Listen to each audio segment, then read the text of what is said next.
Welcome to Anand Parmar classes. हमने मध्यकालीन भारत में आप लोगों को इसके पहले के वीडियो में इस्लाम धर्म पढ़ाया था। आई होप आप लोगों को समझ में अच्छे से आया होगा। यह मध्यकालीन भारत का पार्ट नंबर 2 रहेगा।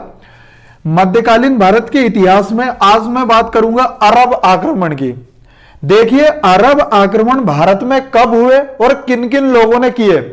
जैसा कि आप लोगों को पता है कि पिछला मैं आप लोगों को बैकअप रिवाइज करवा देता हूं कि इस्लाम धर्म जो है, इस्लाम धर्म के संस्थापक कौन थे? पैगंबर हजरत मोहम्मद साहब। और पैगंबर हजरत मोहम्मद साहब की मृत्यु के बाद इस्लाम धर्म जो है दो भागों में बढ़ गया, एक शिया और एक सुन्नी। शिया संप्रदाय के जो प्रमुख थे वो अली थे और सुन्नी के अबू बकर थे। आगे की बात करें तो जब पैगंबर हजरत मोहम्मद साहब की मृत्यु हुई तो इस्लाम धर्म तो दो भागों में बटा, परंतु बेटा बात करूं कि पैगंबर की उपाधि खत्म हो गई। मतलब 1,24,000 पैगंबर कौन थे? तो उनका नाम था पैगंबर हजरत मोहम्मद साहब। पैगंबर हजरत मोहम्मद साहब के पैगंबर हजरत मोहम्मद साहब के बाद मुस्लिम संप्रदाय के जो प्रमुख हुए उनका नाम था खलीफा। और खलीफा का पद कब तक चला? तो वो 1924 तक चला। मुस्तफा कमाल पाशा ने इसको खत्म किया था, जो मैं आप लोगों को मुस्लिम संप्रदाय में पढ़ा चुका हूं। तो आज हम बात करेंगे बेटा अरब आक्रमण की, कि अरब लोग कहां से आए थे भारत में और इन्होंने कहां कहां पे अपना राज्य स्थापित किया। तो देखिए, जो अरब लोग है ना, ये और कहीं से नहीं आए, ये आए हैं बेटा कहां से? सऊदी अरब में। कहां से आए थे? सऊदी अरब से। सऊदी अरब से ही मुस्लिम संप्रदाय का उत्थान हुआ या उत्तीर्ण हुआ वो। तो वहां से सऊदी अरब से मुस्लिम संप्रदाय आया था और सऊदी अरब के ही लोग क्या कहलाए? अरबी लोग। और अरब आक्रमण जो है ये कहां के लोग लेके आए थे? तो सऊदी अरब के ही लोग लेके आए थे। जब भारत में सऊदी अरब के लोग या अरब आक्रमण हुए तो इनका मुख्य उद्देश्य क्या था? तो पहला उद्देश्य तो इनका यह था कि धन दौलत लूटना। ठीक है, धन दौलत लूटना। और दूसरा मुख्य उद्देश्य था इनका इस्लाम धर्म का प्रचार करना। कभी आप लोगों से परीक्षा में पूछे कि अरबी आक्रमण या अरब के लोगों के आक्रमण का मुख्य उद्देश्य क्या था? तो धन दौलत लूटना। और दूसरा मुख्य उद्देश्य क्या था? तो इस्लाम धर्म का प्रचार करना। अब देखिए, जो भारत में बेटा जितने भी आक्रमण होंगे वो कहां से होंगे? तो उत्तर पश्चिम भारत की दिशा से होंगे। देखिए, इसकी बात करता हूं मैं। ये अपने भारत का नक्शा देखिए, बात करते हैं। ये अगर मैं बात करूं, यहां पे ये गुजरात की सीमा है, तो यहीं पे एक जगह है और उस जगह का नाम क्या है? सिंध। सारे आक्रमण कहां से हुए? उत्तर पश्चिम भारत से हुए। क्यों? क्योंकि इधर आ गया हिमालय। इधर की बात करूं मैं बेटा, यहां हिमालय, यहां भी समुद्र, यहां भी समुद्र। तो उत्तर पश्चिम भारत से सारे के सारे क्या होंगे? आक्रमण होंगे। ये जो सिंध प्रांत है, तो इस सिंध प्रांत का एक राजा था और उस राजा का नाम है चाच। ठीक है, सिंध प्रांत का राजा कौन है? तो उसका नाम है चाच। और चाच जो है ये ब्राह्मण वंश का राजा था। ठीक है, वेरी वेरी इंपॉर्टेंट कि चाच किस वंश का राजा था? तो ये ब्राह्मण वंश का राजा था। जो भारत में अरब आक्रमण है, भारत में जो अरब आक्रमण है बेटा, उनकी जानकारी कहां से मिलती है? तो उनकी जानकारी मिलती है एक पुस्तक से, और जिसका नाम क्या है? चचनामा। चचनामा जो है इसका अरबी भाषा में अनुवाद किया था काजी इस्माइल ने। ठीक है, काजी इस्माइल ने। और इसका फारसी भाषा में जो अनुवाद किया था वो किया था अबू बकर कूफी ने। ठीक है, अबू बकर कूफी ने। भारत में अरब आक्रमण की जानकारी कहां से मिलती है? तो चचनामा से। चचनामा अरबी भाषा में किसने लिखा? तो काजी इस्माइल ने। और फारसी भाषा में किसने लिखा? तो अबू बकर कूफी ने। ठीक है, इतना क्लियर हो गया होगा। अब आगे की मैं बात करूं दोस्तों, तो जो अरबी आक्रमण होंगे उन्होंने सबसे पहले आक्रमण कहां किया? सिंध में किया। और सिंध का राजा कौन था? चाच। ठीक है, परंतु ये जो चाच जो था ये बहुत प्रतापी शासक था। जब चाच की क्या हो गई? मृत्यु हो गई। तो चाच की मृत्यु के बाद सिंध का उत्तराधिकारी बना, उसका नाम है दाहिर। ठीक है, ये दाहिर वेरी इंपॉर्टेंट है ये, कि सिंध में राजा चाच किस वंश का राजा था? ब्राह्मण वंश का राजा। और उसकी मृत्यु के बाद अगला राजा उत्तराधिकारी कौन आया? तो राजा दाहिर आया। इस दाहिर के समय ही भारत के अंदर अरब आक्रमण हुए और दाहिर उसमें पराजित हुआ। देखिए इसके पीछे की कहानी क्या है, इसको बताता हूं मैं आप लोगों को। देखिए ये अपने भारत का मैप है, यहां पे मैं मान लेता हूं सिंध है, ठीक है, ये सिंध। अब देखिए बेटा आगे की बात करते हैं। तो यहां से आक्रमण हो रहे हैं, जो मुस्लिम संप्रदाय का खलीफा है, ठीक है, मुस्लिम संप्रदाय का मेन आदमी कौन? खलीफा। खलीफा कहां पे बैठा है? तो खलीफा बैठा है बगदाद में। इराक की राजधानी क्या है? बगदाद। तो खलीफा बैठा है बगदाद में। अब जो खलीफा है वो एक जगह पर बैठकर अपने शासन को पूरा चला रहा है। ऐसा तो है नहीं कि बेटा वो एक जगह पे बैठकर यहां वहां भारत वगैरह सभी जगह पे अपना नियंत्रण स्थापित कर रखे। तो इसके लिए उसने अपने कई सारे प्यादों को पटक रखा था, है ना। प्यादे मतलब अलग अलग जगह के अलग अलग उसने शासक बना दिए थे। तो यहीं पे इस सिंध के पास एक व्यक्ति था और उसका नाम था हज्जाज, ठीक है। क्या नाम था? हज्जाज। क्या मैटर था कि जो बगदाद है और जो श्रीलंका है, यहां पे मैं श्रीलंका जो है, तो बगदाद और जो श्रीलंका है, तो इन दोनों के बीच समुद्री मार्ग से व्यापार होता था और यहीं पे पड़ता था सिंध। तो सिंध का एक क्षेत्र है और उसका नाम है देवल, ठीक है। तो यहां से सिंध से सॉरी माफ कीजिएगा, श्रीलंका से यहां से माल जाता था घूमते घूमते सिंध, और सिंध से जाता था कहां पे? बगदाद में। और बगदाद का है तो इराक, इराक की राजधानी क्या है? बगदाद। यहां पे जो सिंध के लुटेरे थे, इन्होंने क्या किया, एक बार सिंध के देवल क्षेत्र में ये जो खलीफा है इनके जहाजों को लूट लिया। अब इस हज्जाज ने सिंध के जो राजा है, और वो राजा कौन है? दाहिर। दाहिर से ये बोला कि जो सिंध के आपके जो सिंध के समुद्री लुटेरे हैं ये हमारा सामान लूट रहे हैं, आप उनसे कुछ बोलिए। तो दाहिर ने बोला कि ये हमारी बिल्कुल ड्यूटी नहीं है, ये हमारा कोई भी उत्तरदायित्व नहीं है, मतलब कुल मिला के लुटेरों पे हमारा शासन नहीं है। दाहिर को गुस्सा, किसको गुस्सा आया? हज्जाज को गुस्सा आया। और हज्जाज ने बेटा, किसने? हज्जाज ने।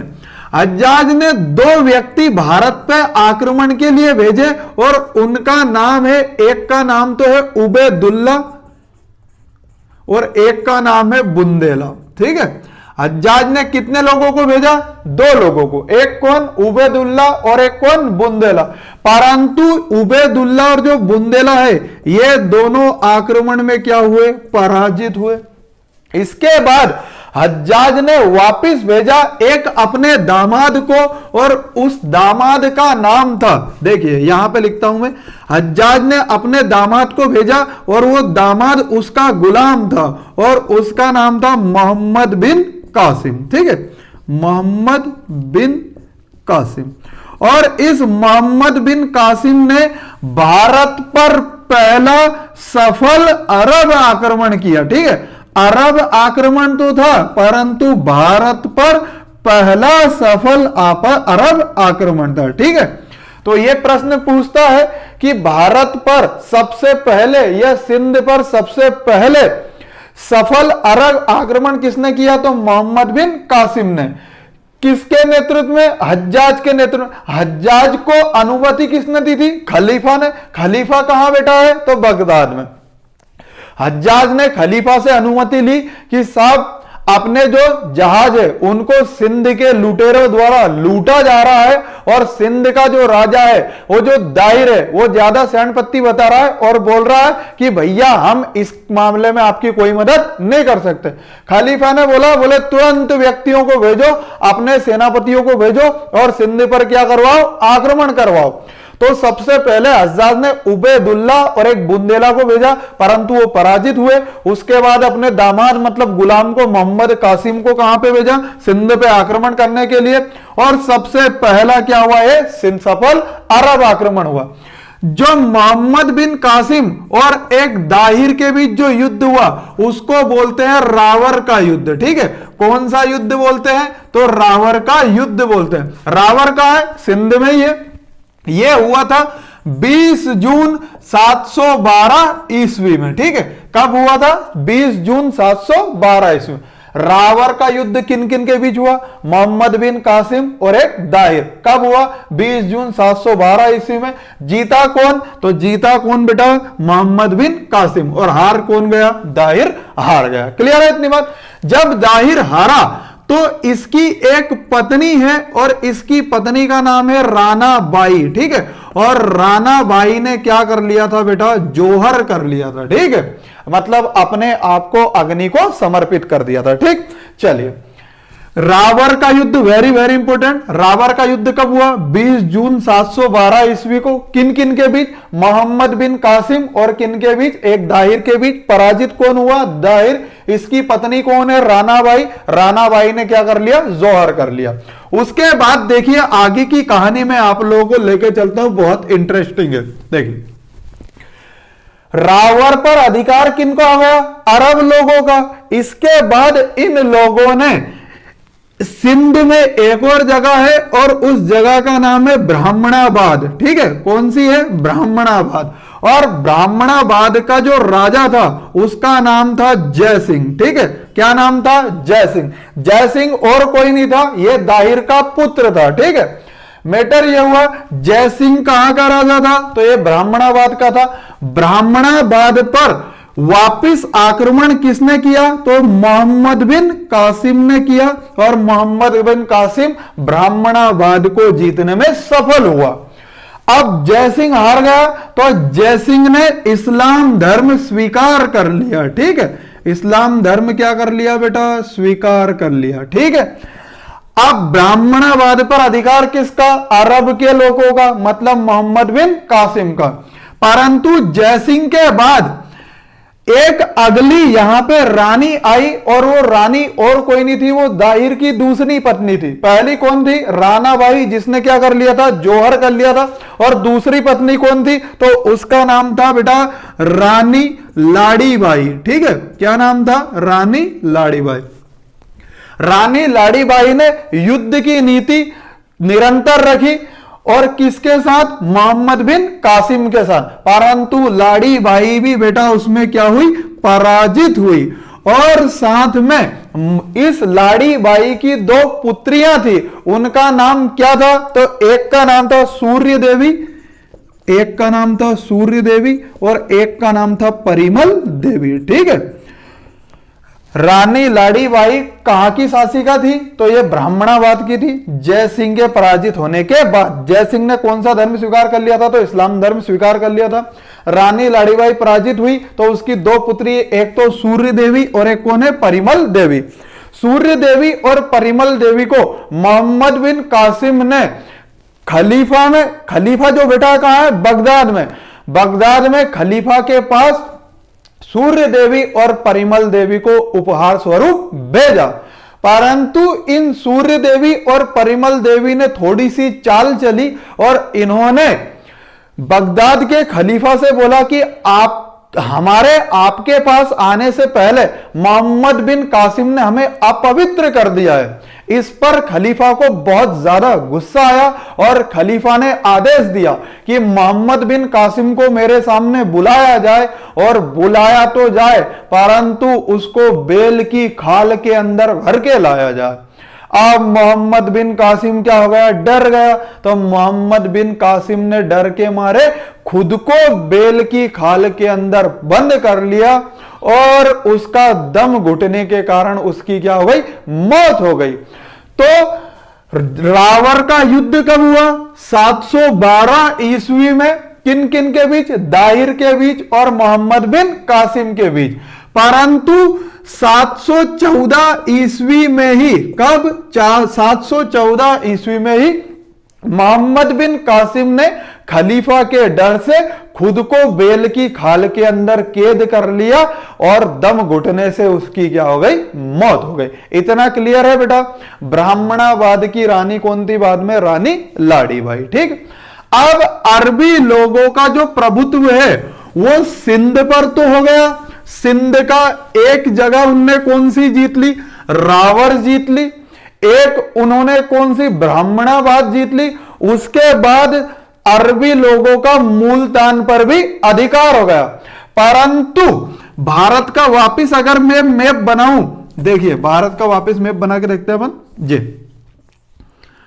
तो ये जो मोहम्मद बिन कासिम है या अरब लोग हैं, ये अरब लोग यहां पे आक्रमण करने में तो सफल हो गए, परंतु यहीं पे पड़ता है बेटा जम्मू एंड कश्मीर। और जम्मू एंड कश्मीर का जो है, एक जम्मू एंड कश्मीर में एक शाखा है और उस शाखा का नाम है कारकोट वंश। कौन सा वंश है? कारकोट वंश।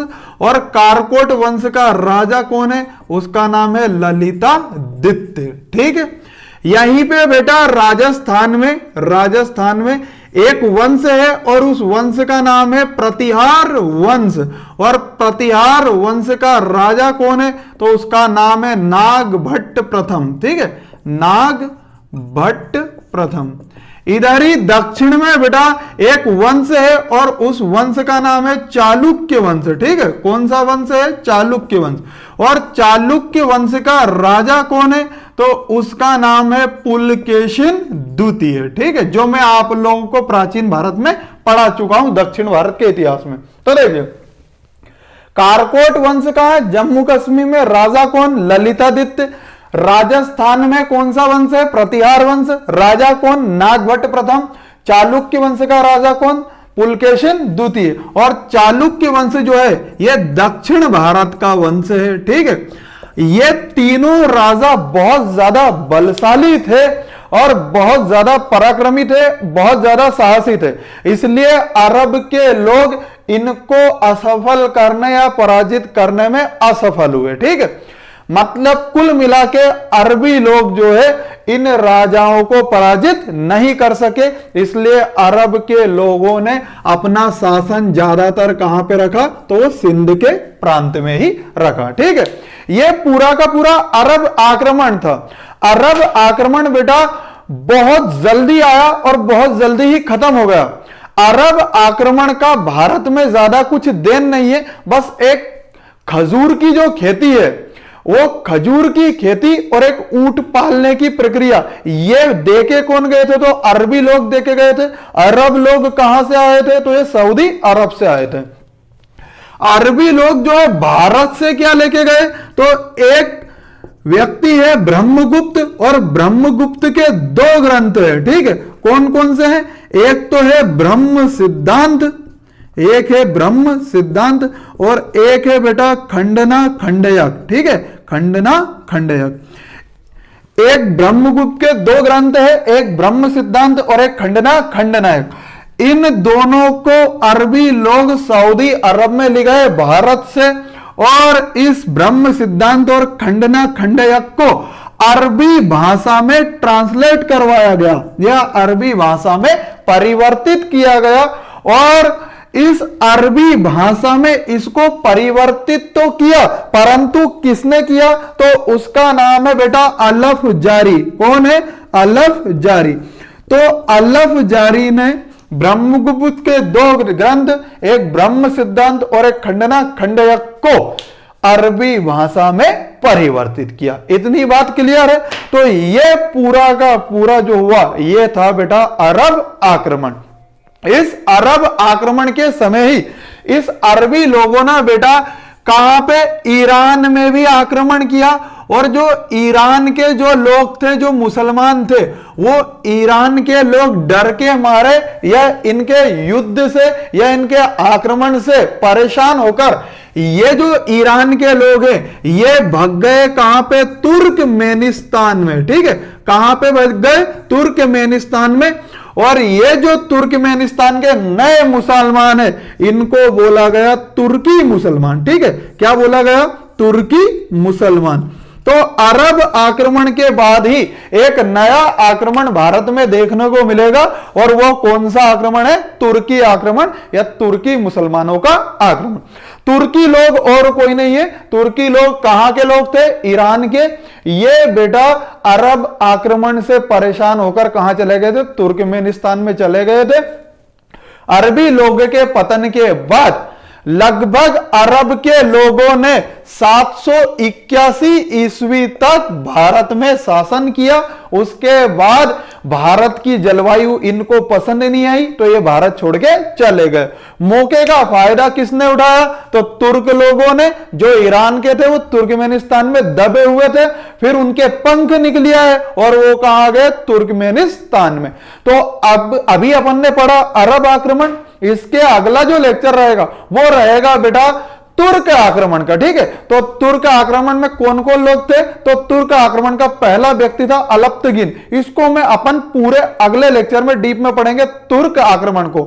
आज हमने क्या पढ़ा है? तो अरब आक्रमण, इसको एक बार और रिवाइज करवा देता हूं।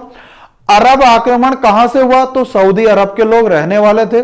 सबसे पहले इन्होंने आक्रमण कहां किया? सिंध में। सिंध का एक राजा था चाच, और वो ब्राह्मण वंश का राजा था। सिंध चाच के बाद उत्तराधिकारी हुआ दाहिर। जो दाहिर के समय इस श्रीलंका से बेटा बगदाद का व्यापार होता था। श्रीलंका से जो समुद्री जहाज हुआ करते थे वो इस सिंध के इलाके में समुद्री लुटेरों द्वारा लूटे जा रहे थे। इस पर हज्जाज ने, जो हज्जाज किसका शासक था? तो वो बगदाद का था, बगदाद के खलीफा का एक प्यादा था। हज्जाज ने बोला कि आप जो है इसका कुछ ना कुछ किए। तो दाहिर ने बोला कि सिंध के लुटेरे हमारे बस में नहीं है, आपको जो करना है वो करिए। हज्जाज ने अपने दो सेनापति, एक तो उबैदुल्ला और एक बुंदेला, दोनों को सिंध पर आक्रमण करने के लिए भेजा, परंतु वो असफल हुए। उसके बाद हज्जाज ने अपने एक गुलाम, और उस गुलाम को ही बोलते हैं उसका दामाद, और उसका नाम क्या है? मोहम्मद बिन कासिम। मोहम्मद बिन कासिम को कहां पे भेजा? तो उसको भेजा बेटा सिंध में। और सिंध पर सबसे पहला सफल अरब आक्रमण किसने किया? तो मोहम्मद बिन कासिम ने किया। किन किन के बीच हुआ? दाहिर और मोहम्मद कासिम के बीच। और उस युद्ध को बोलते हैं रावर का युद्ध। मतलब युद्ध कहां पे हुआ? तो रावर में, और रावर कहां है? तो सिंध में। ठीक है, रावर का युद्ध कब हुआ? तो 20 जून 712 ईस्वी में हुआ। रावर पराजित हुआ। उसके बाद बेटा जो अरब लोग हैं उन्होंने ब्राह्मणाबाद पर आक्रमण किया और वहां पर जीत हासिल करी। ब्राह्मणाबाद का राजा कौन था? तो जयसिंह था। जयसिंह ने इस्लाम धर्म को स्वीकार किया। उसके बाद आगे की बात करते हैं। तो ब्राह्मणाबाद की एक नई शासिका बनी, उनका नाम था रानी लाड़ीबाई। रानी लाड़ीबाई और कोई नहीं थी, ये दाहिर की दूसरी पत्नी थी। पहली पत्नी कौन थी? तो वो थी रानाबाई, जिसने जौहर कर लिया था। ठीक है, रानी लाड़ीबाई की दो पुत्री थी, एक सूर्य देवी और एक परिमल देवी। इन दोनों को मोहम्मद बिन कासिम ने खलीफा के पास, खलीफा भैया कहां बैठे हैं? वो बगदाद में बैठे हैं। ठीक है, तो बगदाद में खलीफा के पास उपहार स्वरूप भेज दिया। जो सूर्य देवी और परिमल देवी ने, दोनों ने साजिश रची और मोहम्मद बिन कासिम को उसमें फंसा दिया था। और मोहम्मद बिन कासिम ने खुद को जो है बेल की खाल में बंद करके उसका दम घुट गया था, वो मर गया था खलीफा के डर के मारे। अरब आक्रमण के जो लोग हैं वो भारत में क्या देख के गए? तो एक तो ऊंट पालने की प्रथा देखे गए और एक खजूर की खेती देखे गए। अरब आक्रमण भारत से क्या लेके गए? तो एक तो ब्रह्मगुप्त के दो सिद्धांत, एक कौन सा? एक है ब्रह्म सिद्धांत, मतलब ब्रह्मगुप्त के दो ग्रंथ है, एक ब्रह्म सिद्धांत और एक खंडना खंडयक। इनको लेके गए कहां पे? सऊदी अरब में, और उसका अरब या अरबी भाषा में उसका अनुवाद करवाया। और किसने किया उसका? तो अलब जारी ने किया। इतनी बात क्लियर है। उसके बाद बेटा अरबी लोग भारत से ऋणी है किसके? तो गणित के, है ना। गणित और ज्योतिषी की विद्या भारत के लोगों ने सिखाई किनको? अरबी लोगों को। तो ये पूरा का पूरा हुआ कौन सा बेटा? अरबी आक्रमण। इसके बाद का जो लेक्चर रहेगा वो तुर्क आक्रमण करेगा। अगर वीडियो अच्छा लगे तो लाइक और सब्सक्राइब करें और दोस्तों के साथ शेयर करना ना भूलें। आप लोगों को पूरा मध्यकालीन भारत पढ़ाया जाएगा और मध्यकालीन भारत के बाद आप लोगों को आधुनिक भारत पढ़ाया जाएगा। यूं ही धीरे धीरे धीरे धीरे serial bye serial, step by step हम पूरा भारत का इतिहास पढ़ लेंगे। प्राचीन भारत मैंने आप लोगों को पूरा पढ़ाया हुआ है अपने आनंद परमार क्लासेस पर। प्राचीन भारत की पूरी एक लिंक बनी हुई है, इसका फोल्डर बना हुआ है, तो आप लोग वहां जाके देख सकते हैं। धन्यवाद, आपका दिन शुभ।